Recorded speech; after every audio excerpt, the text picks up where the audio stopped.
everyone, welcome to my channel Mathematics and Magic. Today we will discuss about the second part of mathematical reasoning, that is how to form new statements from old given statements. So let us start. First is negation statement. Negation means negative statements. So let us take an example.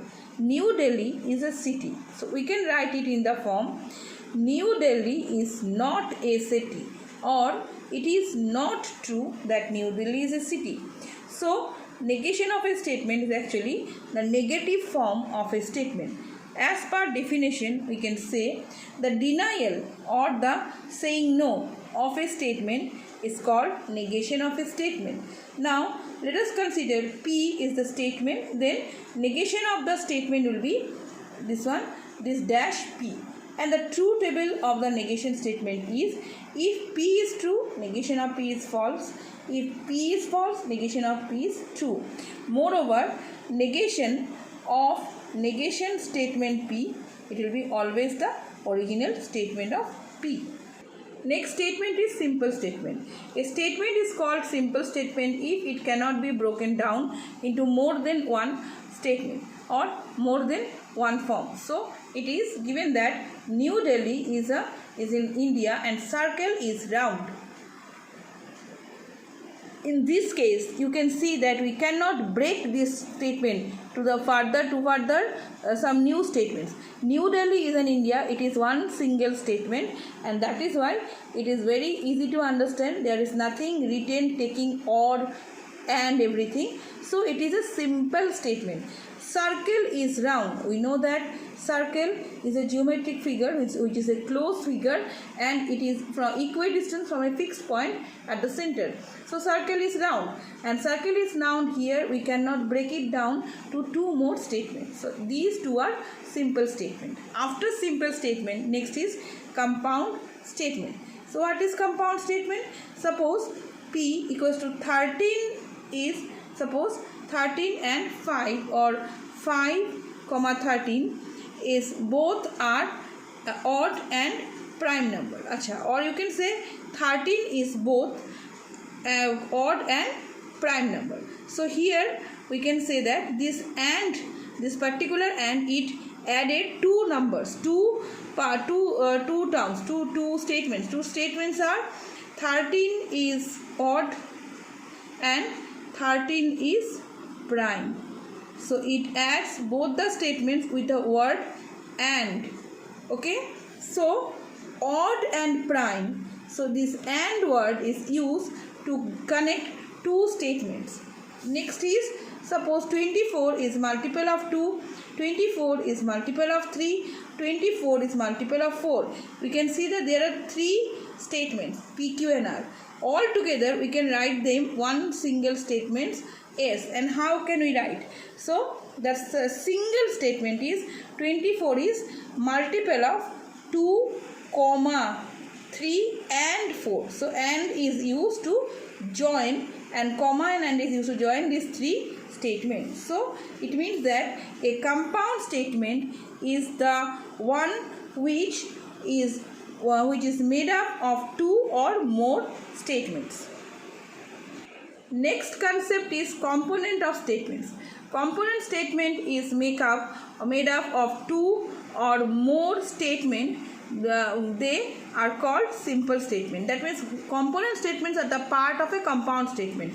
So a compound statement, suppose new component statement, if there are more than two statements, then from there again simple statements. So this simple statement is either it is compound statement or simple statement. Again you can break it to a simple statement from two, suppose two simple statement from one compound statement, then this is the component of the statement.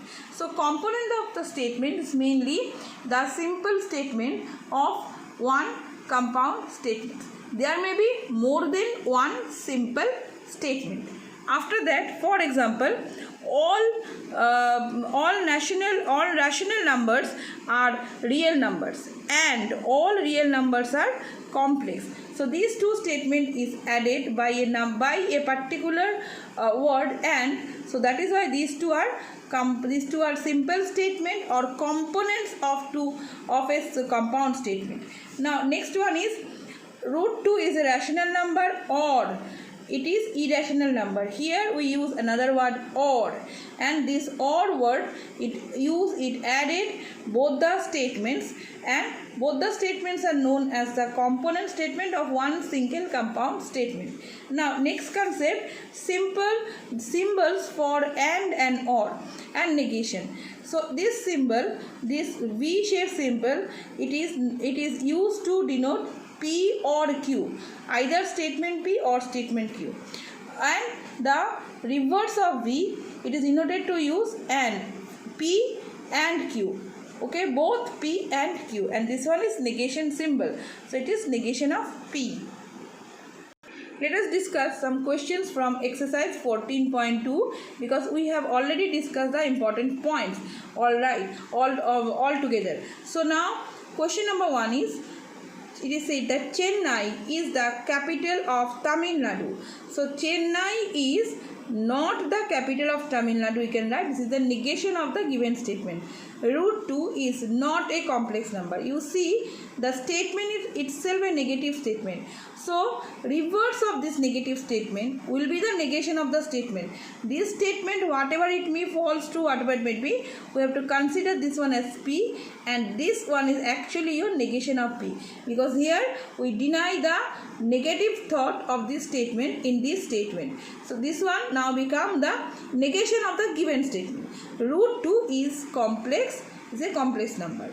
Next one is, all triangles are not equilateral triangles. This one is also a negative statement, no doubt. So when you have to find out negation of this statement, that will not be a negative statement. That means what will happen? All triangles are not equilateral triangles. So next the negation of this statement will become all triangles are equilateral triangles. Next, number 2 is greater than 7. So negation will be number 2 is not greater than 7. Question number 5 is the every rational number is an integer. Then every natural number is not an integer. So these are the question of question number 1. Now question number 2, it is said that are the given statements a negation to each other. So first statement is the number x is not a rational number. That is, let us consider this one as statement P. The number x is not an irrational number. Let us consider this one as Q. So here we can see that the negation of P will be the number x is a rational number, because this is the original number. The original question is the number x is not a rational number. So it is the number x is a rational number. Then the number x is not an irrational number. Then negation of Q will be the number x is an irrational number. So ultimately what happened? P is the number x is not a rational number. That means it should be irrational number. Negation of Q said that number x is irrational number. So both are equal. Again, Q is the number x is not an irrational number. That means the number x is what we have to consider it as rational number. So what is we get as negation of P? The number x is a rational number. So that means Q is equals to negation of P. So we can conclude that they are negation to each other. Now question number 2, the last question of today's session, that is question number 2. It is said that number 2, it is given the number x is a rational number. Let us consider it as P. The number x is not an irrational number. Is an irrational number. So it is Q. Then negation of P will be number x is not an irrational number. Negation of Q will be the number x is not an irrational number. So the same thing will happen, that number x is a rational number. Number x, negation of Q is number x is not an irrational. Not an irrational means it is rational number. So what we can say, that here we can say that P is equals to negation of Q, and similarly Q is equals to negation of P. Therefore P and Q are negation to each other.